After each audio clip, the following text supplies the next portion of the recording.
Welcome to Hard on Fitness podcast. Alan Lewis is your host. He's not a qualified doctor. If you're after medical advice, please seek your local doctor.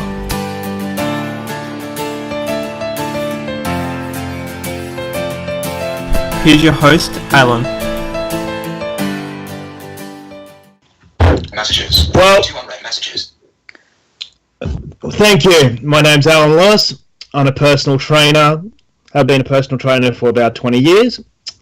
I'm coming from Brisbane, Australia. Brisbane's about an hour flight out from Sydney, where the 2000 Olympics was, and about an hour drive to the Gold Coast, where the 2018 Commonwealth Games are.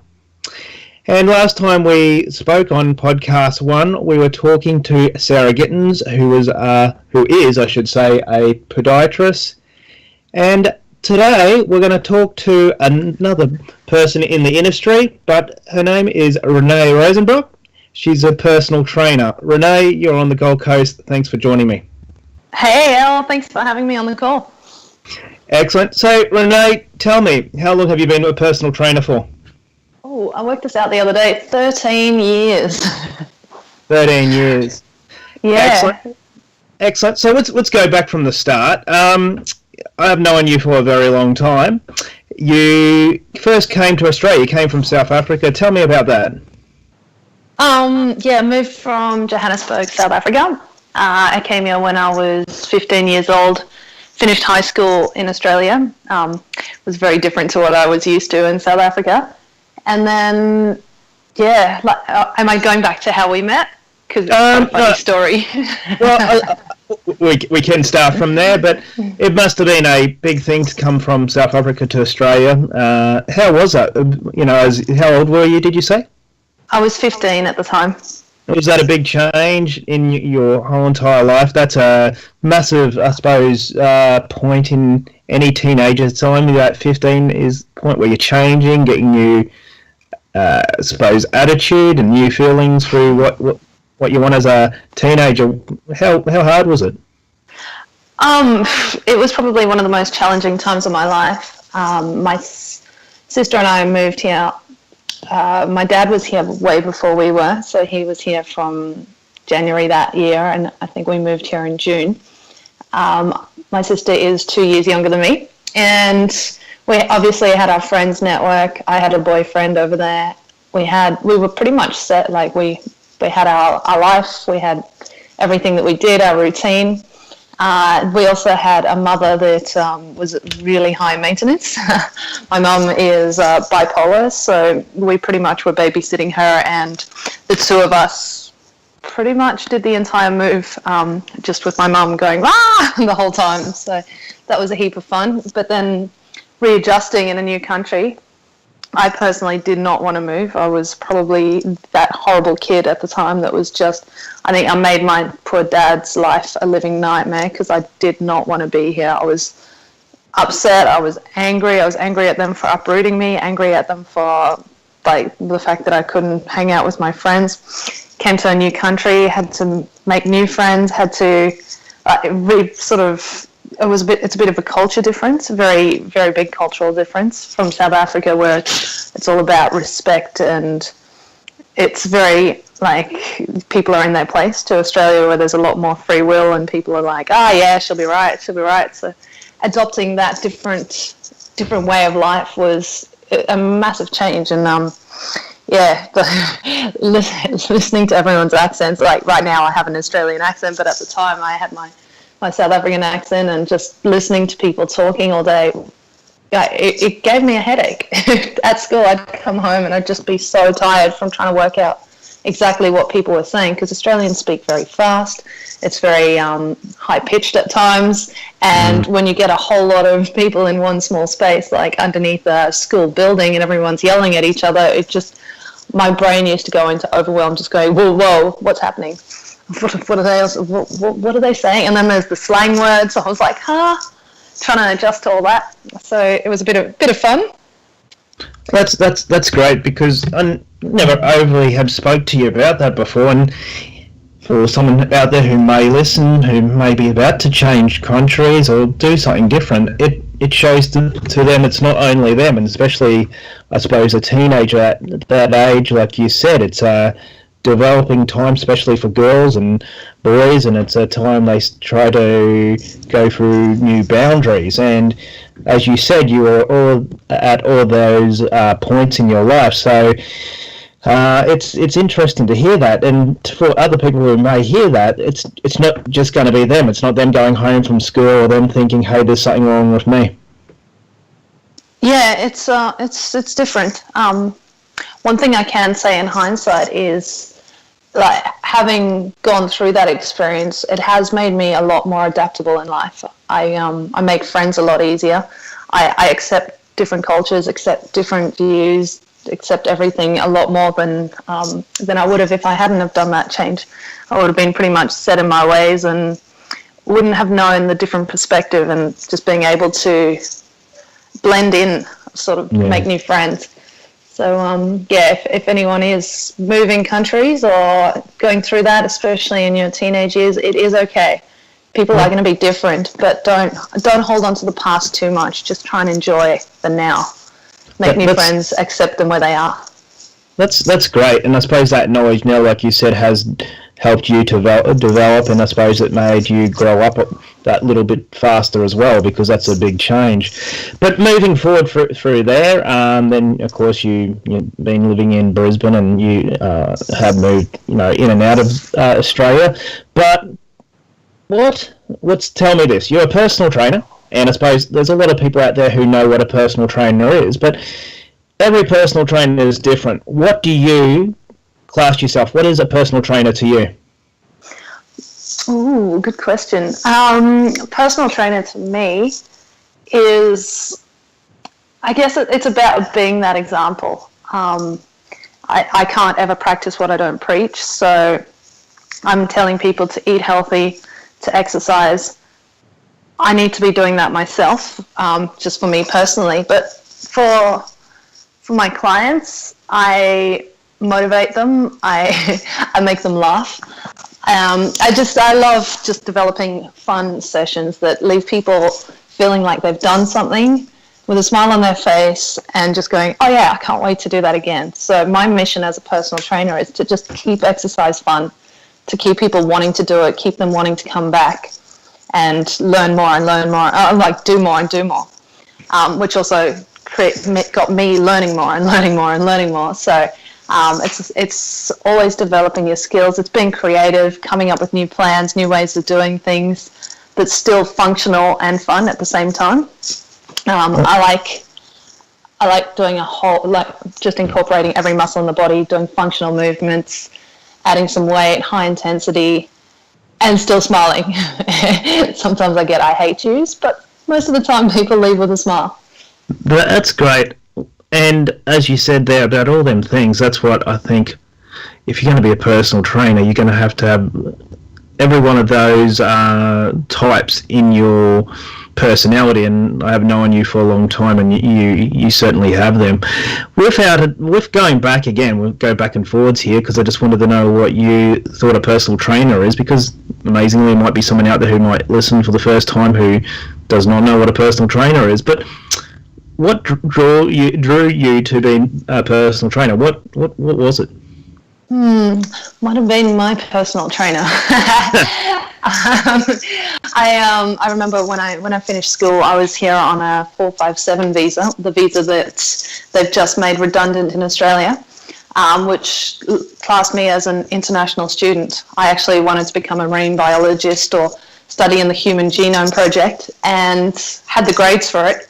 But in order for me to go to university, it was going to be $20,000 per semester. I was like, whoa, definitely can't afford that. I'm 17 years old. There's Hello. Absolutely no way that's going to happen. So I threw a course book at the wall and got a job in a bar. I had to learn how to pour a beer. Okay, I'm sorry about that, but we lost you a little bit. So just after you said you couldn't, you about the university and the grades, just from there, can you just tell me again what came to the bar, but what happened between there, sorry? Okay, sorry about that. My phone actually rang. So I threw the course book at the wall and got a job in a bar. Had to learn how to pour a beer, which was probably not quite as challenging as going through university.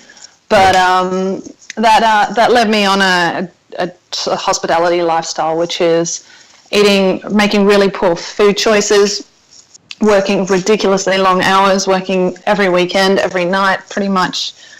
I was doing up to 16, 17-hour days at times, just getting a quick break in the middle of the day and just keep going. And I just, find time to eat while I was at work. So it was usually chips and gravy or chicken schnitzel, pub lunches.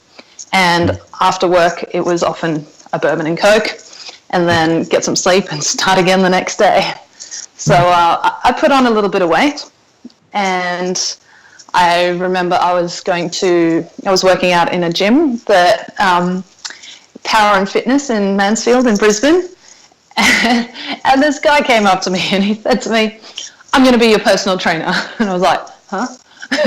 Okay. And you introduced yourself and you said, "I'm going to be your personal trainer." And after that, I put my life in your hands and you got my body into shape, kicked my ass. And I remember thinking, that's pretty cool. What a cool life. Like, he just helps people all day. No, that's great. It's quite going back to what you said of what a personal trainer is. It's someone who can guide someone, and it may, it pushed you into this direction of fitness and health that you love, and as well developing people's personalities and, trying to make people believe in themselves more, and you do that heaps. So, I mean, like I said, going with your comment at the start, a personal trainer isn't just about about someone who's going to stand over you at a bench press and yell at you, or expect you to do this, and when you walk out, a real personal trainer will have all them types of a personality who can guide people through all situations. And as you're being a personal trainer for this amount of time now, we talked about at the start. And I suppose a personal trainer gets to know their clients in a different way. The client comes to trust them to be able to give them tell them personal things. And for someone to be able to release them personal things, what are deep inside their body, their mind, or we'll say whichever those you want to go for, it can make you as a personal trainer look at yourself different, and look at each client different, and not be able to judge as much. Oh, definitely. I think personal training it's actually, if you're doing one-on-one sessions, it's more of a mixture of counselling with a really cool exercise toolkit. So the cool thing about being a trainer is you get to see the potential in people. You can see what they can't yet see. And every time someone comes to me with "I can't do that," I'm like, show me you can. Just rather than letting people's limiting beliefs and excuses get in the way, we see so much potential in people, and we can see how amazing they can be, and we can just show them and just guide them gently, sometimes forcefully, how to get there. So it's the most awesome thing, just watching someone come in, especially when they're really overweight, their self-esteem is at their lowest, they're walking with a slump in their shoulders because they're carrying the world on their shoulders, and just being able to not only improve their body but their mindset as well, and show them what they're capable of. And just I'm a big personal development fan, so I'm always just pushing people in that mindset direction too. And just when you can see, as a trainer, you can watch your clients grow and just become this amazing, strong, powerful person. It is so cool. Whether they're a guy or a girl, it's just the most rewarding thing in the world, being part of someone's journey. It's great, and it can be a slow process, or it can be a long process, and you've got to stick there for that whole entire time. And when the person comes out of the other end, like you said, it's you see them walk in different, and they walk in different. And sorry for that, there's something talking over us. They walk in different, don't they? But okay, let's talk about something else. There, we talked about what a personal trainer is. About you've done a few competitions, and explain to people what kind of competitions you did and what you got out of these competitions and what they were and what competitions are. All right, so I've competed as a fitness model in 3 different competitions, all different divisions. I've done INBA, I've done ANB. So INBA is International Natural Bodybuilding Association. ANB is Australian Natural Bodybuilding. And the IFBB, which is the strictest, horriblest code. I don't even want to think what they actually stand for.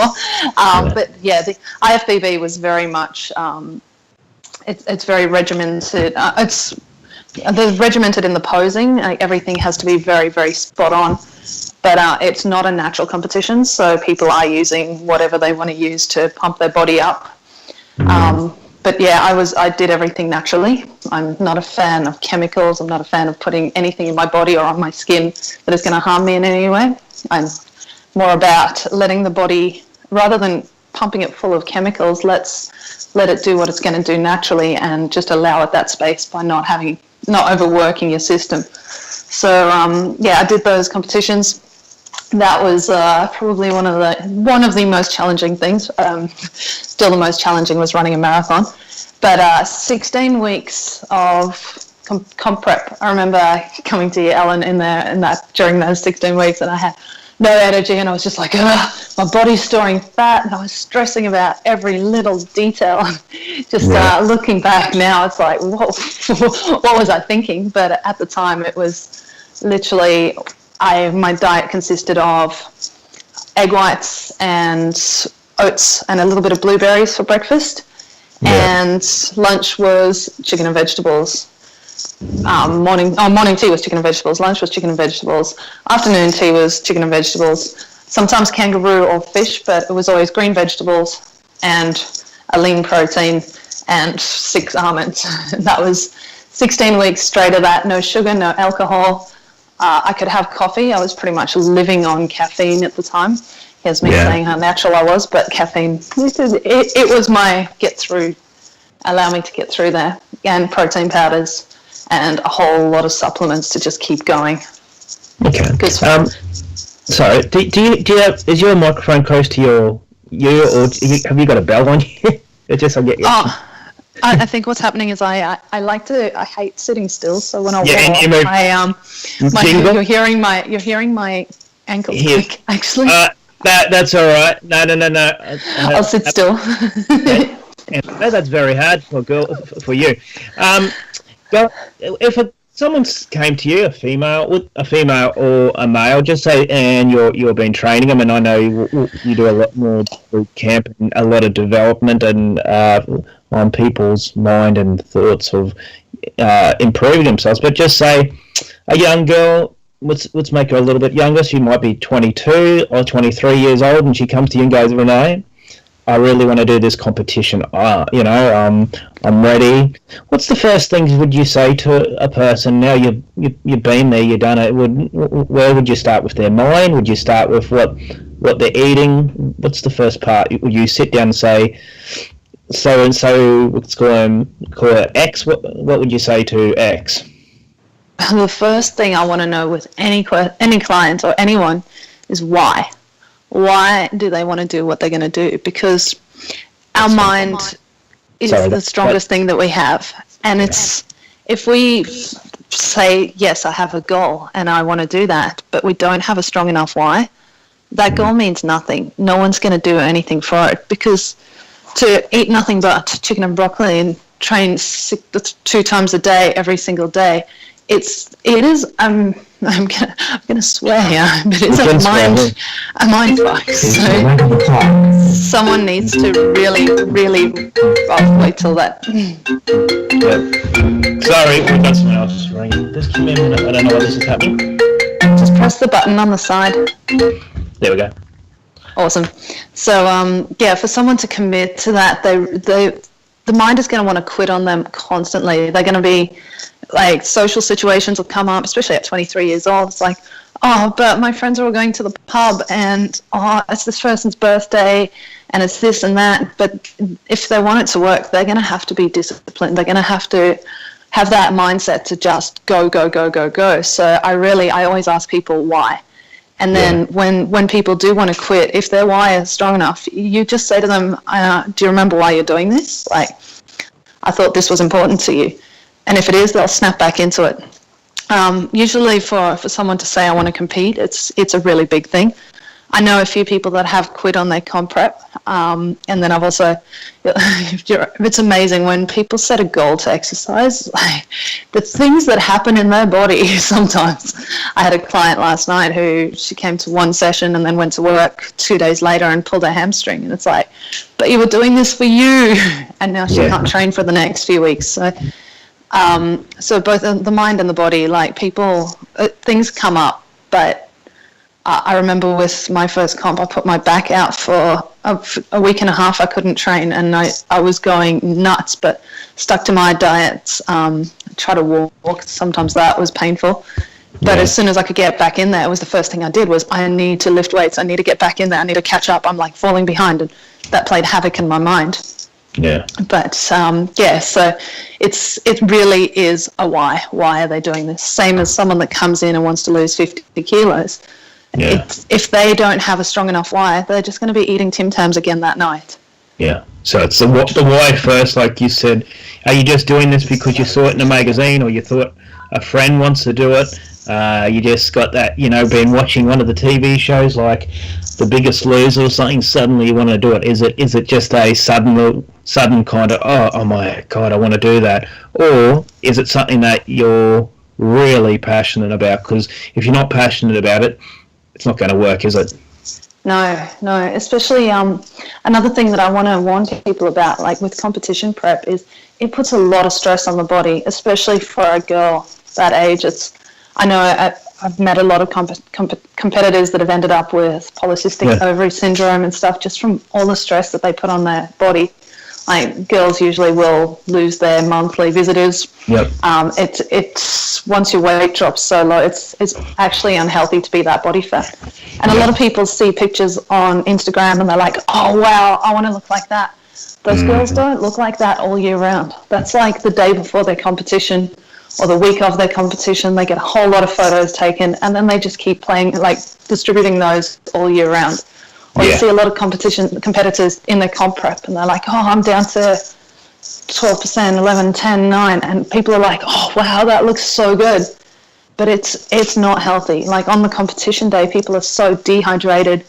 They're at their absolute weakest. Like you've water depleted. So which means to do a water depletion, it's heaps of fun.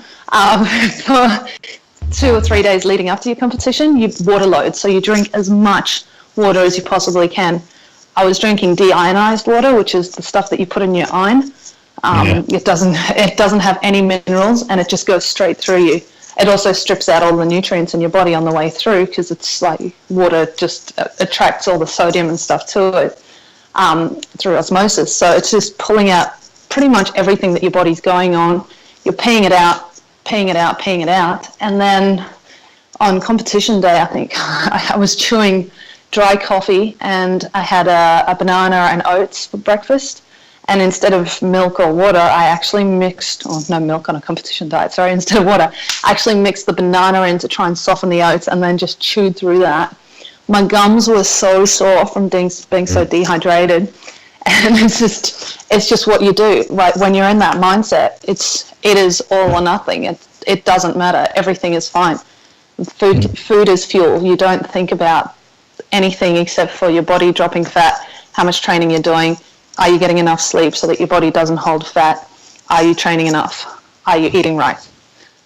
And it changes your life with your friends too. You can't, if you're going to do the competition, if you're around that 21, 22-year-old, you can't go night clubbing. You can't suddenly want to go night clubbing and say, oh, I'll go slow tonight, but I won't have as much. It's a sport, and it's like playing rugby league, NFL in America, basketball, all different sports around the world. Soccer. If you're going to go at that elite level, your whole entire focus life has to be on that for those weeks. Because if not, you're not going to win, and you're not going to go anywhere near being what you have to be up on the stage. No, it's not just those 16 weeks of dieting. It's the training beforehand as well. But at least then you can have a glass of wine or two, or go out and party all night. As long as you get to the gym at least 5 days a week, you'll be fine. But during that competition phase, I was like the depletion diet. I had hens nights, I had weddings. I was carrying an esky around instead of a handbag. So an esky, for people that don't live in Australia, is a cooler box. I had one of those fabric ones with ice bags, and I had my chicken and broccoli with me everywhere I went. If I was going to be out for the day, it's all about food prep. It's about knowing where you're going to be, what you're going to be doing. It's so regimented. I'd have chicken and broccoli. I ended up putting them in snap bags because it took up less space in the fridge, and I could just cook a whole bunch in one, pop them in a snap bag, and then take it out when I needed it. And if you're eating every 2 to 3 hours, so I actually had an alarm set on my watch to tell me to eat. Not that I would need it, because I was always starving. You're not getting very many calories, but you're getting a lot of food. So you're eating way more than the average person, but you're just eating constantly throughout the day to keep your metabolism going. But I was carrying an esky around. I went to a wedding with my bags of chicken and broccoli. I actually had that instead of dinner a few times. Had a hen's night, had my chicken and broccoli, had my esky with me, drank water all night. So you've got to try and find that balance, because you can't just not have friends. That would just be horrible. But it's finding that, look, I can come, but I need to make a few sacrifices. You guys can eat your pizza, and I'm going to watch on and have my broccoli. I feel amazing. Thanks, guys. But I remember when I did finish, my friends were like, "Oh, we're having wine!" And I was like, "Yes!" I can't remember last time, but I think we'll go on from there. But that's something I think I would love to get you back for one of our podcasts to. We'll go through the steps and what you had for the food you ate, the times, how you trained, how you learnt the kind of the positions you need to be on stage. People don't even know that. The posing, that's fun. Yeah. And I think that's going to be a podcast I'm going to love to go back to, just to talk about some of the stuff and refresh people of how hard it's going to be to do a competition, and how to go through the stages of looking to find someone to help them get through the competition. Yeah, but moving on from there, let's swing around to lately. Something I was interested. You just went overseas, and it was it Fiji or Thailand? Thailand. Sorry, I knew it was one of them. Right. Tell me, how was Thailand? What were you doing over there? And tell me the difference between Australia, Thailand, the people, and just that time you spent over there. Oh, I could spend my entire life in Thailand and never get sick of that place. It is paradise. I like to go off the beaten track. So a lot of people go to Thailand, they go to Phuket, or they go to Bangkok, or they go to Pattaya, and they say, oh, I really didn't like Thailand that much. And I'm like, what? Where did you go? I like finding those quiet places, the hidden gems. I went to Chiang Mai, spent a month over there. There's a digital nomad community in Chiang Mai, which is people that work from their mobile phones and from their computers. So I do a lot of work online. So I have that freedom of an income that comes in while I travel, which is always great. It's better than great, actually. It's awesome. So I can work from a pool, I can work from the beach, I can work pretty much anywhere from my mobile phone. So I went up there to meet like-minded people, and the community in Chiang Mai of digital nomads, you wouldn't think it. It's an Asian country, but there's so much Western influence there. They even have McDonald's, which is disappointing, but it's Burger King, I think. With Subway, you can get pretty much any food you want. but the people, there's so many. There's Facebook groups for digital nomad meetups, and people hang out in. They have workspaces, shared workspaces, where the internet is great. You've got to buy coffees, and you can just hang out there and meet like-minded people. So it's all that entrepreneurial freedom thinkers. There's a lot of mindset coaches. There's a lot of people that do online programs teaching people different things. So there's a lot of teachers. There's actually a lot of English teachers as well that work from their computers, showing people, teaching English in non-English speaking countries, and they can do that from anywhere. And the beauty of Thailand is it's really cheap to live there. So people can work from their computer while they establish themselves and build up a business. And they're surrounded by programmers and internet marketers and people that can build a store, or this one can build a landing page. And it's just a networking, helping each other. They have motivational talks all the time where people can go and just meet other people. They have networking events where you can say, I need a programmer, and then all the programmers can go, awesome, I can help you. So it's an amazing community up there of just really cool people from all over the world that just want to help each other. They all want to grow together, or they want to grow their businesses, and it's like a skill share. It's so cool. It's amazing. It's sorry about that, but it's amazing you say that, because some people might think Thailand, and I think most people around the world would know about Thailand, but you don't think of it's that community. You think it's actually maybe lower economic community in Thailand, and maybe a bit behind. But when you say that, and the culture they have, they've got the culture. I suppose a lot of countries have lost that culture of wanting to help people, being around people and accepting people for who they are, and it's amazing just to hear what you said there. Yeah, it's really cool. I think when we're in our own countries, we become so conditioned to the routine and going 9 to 5 work, and we have our own circles. But when you put a whole bunch of people in a new country, it's like same as when I moved here.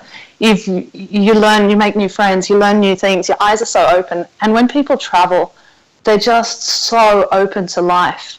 People, they just want to be friends. They want to make friends. It's like someone comes to you with, I saw some of the most amusing things on another island that I stayed on for a month there, where there's workshops for pretty much anything in the spiritual, sexual, there's nudist beaches, but people are just so, they're like, oh yeah, cool. So that happens here. Awesome. Well, tell me about that.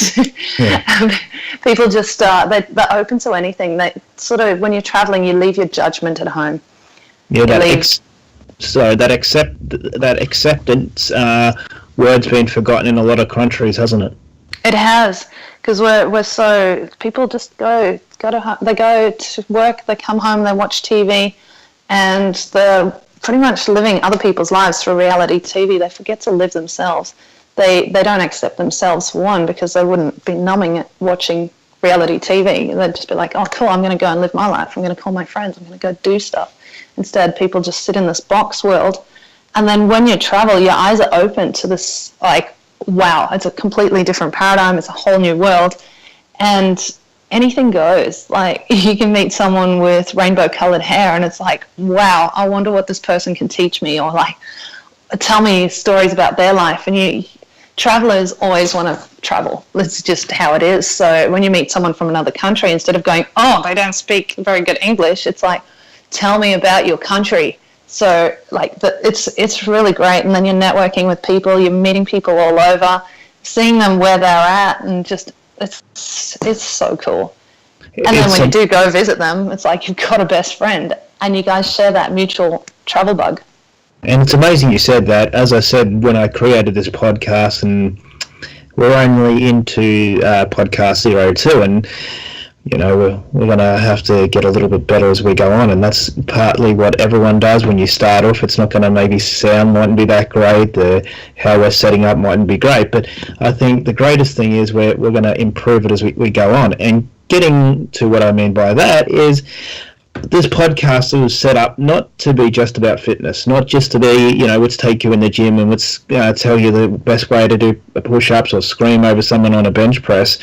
We're going to talk about that through the podcast. I'm going to ask you to come back as well and, talk about gym. But in everyone's life, everyone's different and everyone's stories are different. And I think sometimes, like you said, we're so closed into our house and we can hear that there's someone out there who's the same as us, someone who may have a mental health issue, someone who wants to travel like you, and I call you a bird because you love traveling. And they think, I'm the only one who's like this, I'm the only one who wants to go. My family thinks there's something wrong, or my friends think I'm crazy. And then when they hear someone like this, scoping out like we want to in these podcasts, different people, different attitudes, thoughts, and everything, they can think, oh my God, there's people out there like me. And what you have said there is incredible. But one of the things I know you did, and we'll talk about, is you went to, I think, somewhere where you didn't talk for a while. Can you tell us and explain what that is? Oh, I love that. So this Thailand trip that I just did recently was actually my second trip to Thailand this year. The first one I did, I needed to get away from life. I just got into the being busy but not being productive routine, which I was just going and going and going, and I lost my reason for doing what I was doing, for even like participating in this game called life. And so what I did was I got myself a bungalow on the beach in Thailand, and it was just me. It was very quiet, and what I first actually wanted to do was, I'd heard about this thing called Vipassana. And I was saying to one of my friends before I left, I said, I just need to get away from life. I need to go. I need to do something. And he said to me, why don't you do Vipassana? And I Googled online here in Australia, and to book in, I couldn't book in for another 4 months, and there was a waiting list, and it's a very in-demand thing, but most people don't know about it. So you guys are lucky to be able to hear about this now. But I tried to book in for it, and I was like, I can't do it. And then I went to Thailand, got myself a bungalow where I was just me on my own, and I started doing some research, and there was a Vipassana center on the island, and I couldn't book. I just had to show up, and it was like a week later after I'd Googled it. I was like, yes, this is the sign. This is meant to be. So what Vipassana is it's a 10-day course, or a 10-day meditation retreat. The only catch is you can't talk to anyone. You can't read, you can't write, you've just got to sit and meditate. You can't take any books in or anything like that. You can't have your phone, which is a big one for me because I'm practically connected to my phone 24 hours a day. So, no reading, no writing, no talking on the phone, no talking to anyone. If you make eye contact with someone, they say smile, but if you don't want to make eye contact and you want to go completely within, which is what meditation, Vipassana is, it's just going within. You can just not make eye contact with people. So they give you a daily chore to do, and you have 2 meals a day, which is breakfast and lunch, but you take the oath of the monks, which is no sex, no sexual thoughts, no eating after midday. There's actual rules that we've got to follow. And you sleep on a mattress that's not very comfortable. It's about giving up.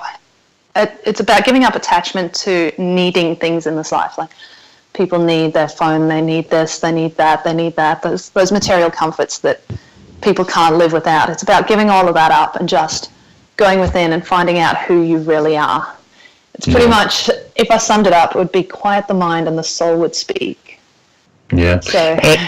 And as you said, the living conditions are different because I'm sure that they didn't have flashing toilets and things like that. And it changes the things of what you have at home. It's more, say people need more than they want. You know what I mean? And we think we need so much stuff. We need this, we need that. But really, when it comes down to a situation of, like you said, or if you got asked, if you had to lose a family member or your process, what would you take? And of course, hopefully, most sensible, normal people would say their family member. And it's amazing what we come into this world we come in with nothing, but when we go out, we don't take it with us. And we think we need so many things. We need the biggest TV. We need, the TV in every room. But really, these things only small parts of our lives. Oh, most definitely. It's amazing how you actually realize what's important when you give all that up. I've always had a bit of a minimalist approach to life. I don't really like to collect things because I just want to travel, and that would slow me down. But it's so cool just watching people, even just attachment to food, because you can't eat after 11 a.m. And that drives some people crazy. All they can think about is food. And it's so, like, when you actually listen to what your mind is going on about, like for me, I was wondering what was going on in the outside world. I'm a bit of a workaholic, so I was always like, I need to be doing this, I need to be doing that, I need to be doing that, and just it took me about 5 days to finally turn that off. And then I was like, no, I've given myself this time. I put my video on Facebook. People know where I'm at. I've contacted everyone that's going to be worried about me, and they know I'm safe. So it's turning that off and turning that internal voice. But we had a monk that was teaching us things, and just how the mind is going to try and play tricks on you and distract you from going within. Because when we go within, all you find is peace and love. It's absolutely beautiful. Mental clarity. But like for me, just going in, I was restless. I was anxious. I was like coming from this place of just got to be doing, and not getting anything done. But when I came out, I was just at peace. Everything was so good. My mental clarity went through the roof. My intuition, just multiplied. Didn't need anything really. I fast regularly, so not eating after 11 was not a problem for me. But the people that didn't fast, they were like, wow, I feel so light and free. And it's just so cool. And watching people, everyone was so lit up when we came out. We had we had an opportunity to speak after not speaking for a while. For me, it was only 8.5 days because I did it in a centre that doesn't do a full 10-day course. But just hearing your own voice and hearing other people's voices, when they gave us the opportunity to speak again, no one actually wanted to. We all just sat there looking at each other going, this is so cool. It was just a beautiful experience. And you would do it again? Oh, in a heartbeat. I definitely want to do it at least once a year. I think that's the goal, because it's like a get away from life and really get clear on what matters and who you want to be. If you've got a lot of time to think, even though the goal is to turn the mind off so you're not thinking and you're just being. And it's really a self-acceptance, it's self-love. Everyone gets something different out of it. But everyone that I speak to that's like, I'm having a problem with this and that, and I just overanalyze this, or I'm doing this, or I'm doing that. And I've got friends that are like, I see life so differently now. I see everything as a choice. People that are like, I'm struggling, I have anxiety, or I have this, or I have that. And it's like, no, you choose to have that. And they're like, no, it's who I am. And it's like, no, it's really not. It's who you choose to be.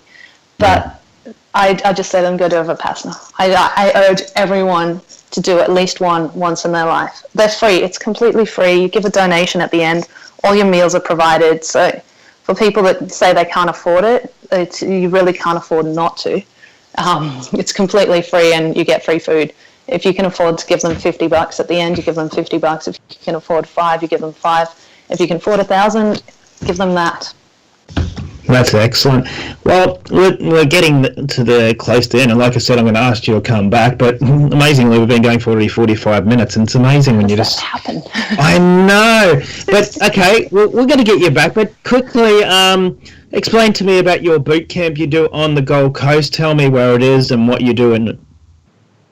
Awesome. I have a really fun ladies only boot camp at the moment. I'm thinking of adding guys in because the demographic is a bit more fun and a bit more competitive.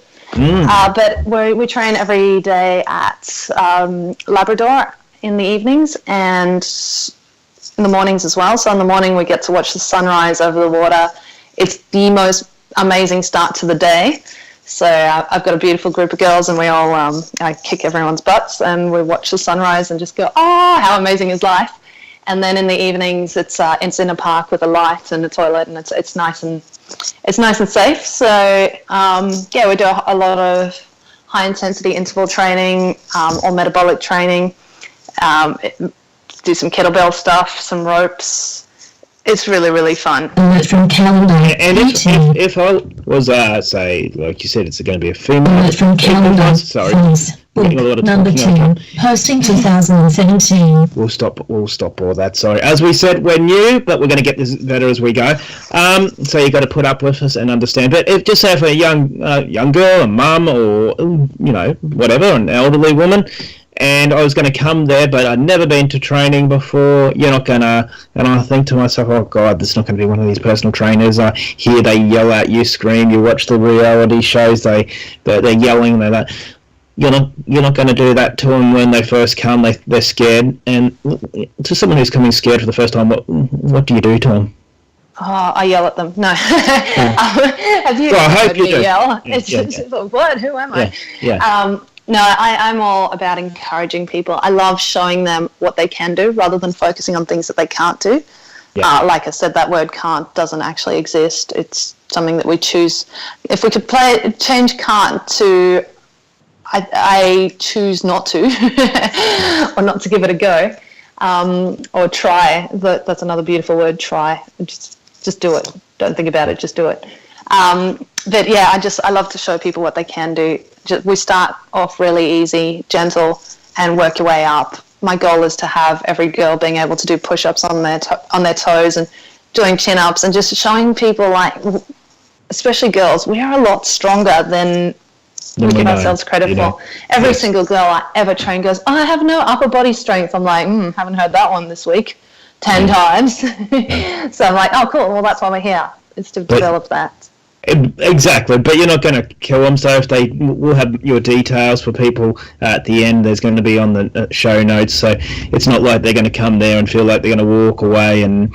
No. I mean, yeah, exactly. Okay, tell me, we're going for a few things, and I said I would love to get you back, and we're going to talk about what your competitions, and about how, if a personal trainer wanted to set a boot camp up, or how they would do it, because I know you've been doing boot camps for a long time. So again, that'll be another podcast. But here's some questions for you again. If I could give you a magic wand, and you could have anything in the world you want, what would it be? The ability to eat anything and not put on weight. No. Anything I want in the world. I want so many things. I just want to be near the ocean, if I'm being honest. I want to be near the ocean, have food every day, and just be able to appreciate every moment of life. Okay. Here's the next one. What's the best advice? I don't know, might have been from parents, friends, or you might have heard. The best advice, if you had to give someone that advice, to pass it on, or if you had children, or you had someone like that, or what would be that advice you would want to remember has been gone into the memory box, and something that you always think of and go, God, that means something. What would you say? What would you give? What's that advice? So many good quotes come to mind, but probably something that's actually, like, it was a bit of an aha moment for me recently, was when I did that Vipassana. I've always struggled with indecisiveness. I'm like, oh, what if I go that way? What if I go that way? And then I'm like worried about who I'm going to upset and what's going to happen and repercussions. And I often get frozen in indecision. I know I'm the type of person that once I make a decision, I'm 100% in, but it takes me a while to make that decision. So at the Vipassana, we had one interview where we could speak to the monk. So there was a monk that was running it, teaching us about mindset. And I said to him, I'm really struggling. Like, all I can think about right now is a decision I need to make in my life. I was looking at changing companies in my business, and he said to me, profound, I'm going to use this for the rest of my life, what percentage of you wants to go that way and what percentage of you wants to go that way? Because he said to me, can you just make the decision and go, like, get on with it? And I was like, no, I need to weigh it up. I need to sit with that. I need to think. And he just said, It's 11:30. wants to go in each direction. And I was like, well, 70 and 30 is like, you've made your decision, now get on with it. I'm like, good point. And it's just that easy. And once I made that decision, the mental clarity that came after that and the amount of information that just flowed, and everything was just coming into me like, oh, wow, congratulations. Now we can move forward with this. Here's what you got to do. So, just when you're stuck in indecision, just weigh up which percentage of you wants to go in each direction, and then just go with it and don't think about anything else. That's excellent. It's like I say to people, when they want to give up a certain thing, might be soft drinks, food, or smokes, or things like that. And I always say, feed the good wolf. In the sense, feed the good wolf, because whichever one you're going to feed is going to come the stronger one of you, and you'll get stronger from that. All right. Again, like I said, today's gone so fast, Renee. It's 45 minutes. I could talk forever, and I know you could too. we could, and that's why we're going to get you back. And again, as we come to the end, in the end of the show notes, we'll have who you are and where to find you. I want to thank you, I should say, for coming on today for podcast 2, and we're going to have you back. To the people out there, as I said, my name's Alan Lewis. I'm a personal trainer in Brisbane. All my details will be there too. On the audio person who's not talking today is Connor. He's helped us hook this up, this Skype. If I had to do it, I've got no idea. I could have been talking to someone in Egypt or South Africa. I've got no idea what would have happened. I could have been, if there's aliens out there, I could have been talking to them. So I've got to thanks for Connor for hooking it up. And as I said, this is podcast 2, and you might hear that the sound's not as great, but as we go on, we're going to get better. And the idea is to start this is to improve myself to knowing that I can improve the podcast, help people out there. And the podcast, as I keep saying, is not going to be about fitness. It's just not going to be about, protein drinks. It's going to be about everything. And if you would like to make any comments, you can always go to our Facebook or social network areas. Is when we start getting this up onto the iTunes and podcast and all that, the best way we have been told to get us up on the top is make reviews. So review us, and hopefully they're going to be all good reviews. Okay, so we come to the end of podcast 2. I want to thank Renee, and again I thank Connor. And all I'll say to everyone is it's a lifestyle that you choose. And if you choose to do a bad lifestyle, don't complain about it. If you choose to do a healthy and a happy lifestyle, trust me, the people around you are going to be better people. So from me, from podcast 2, I thank everyone for joining us, and we'll catch you in podcast 3. Alan Lewis has been a personal trainer for over 20 years, specialising in massage treatment. For an update of the news, gossip, make sure you follow Hard on Fitness on Facebook.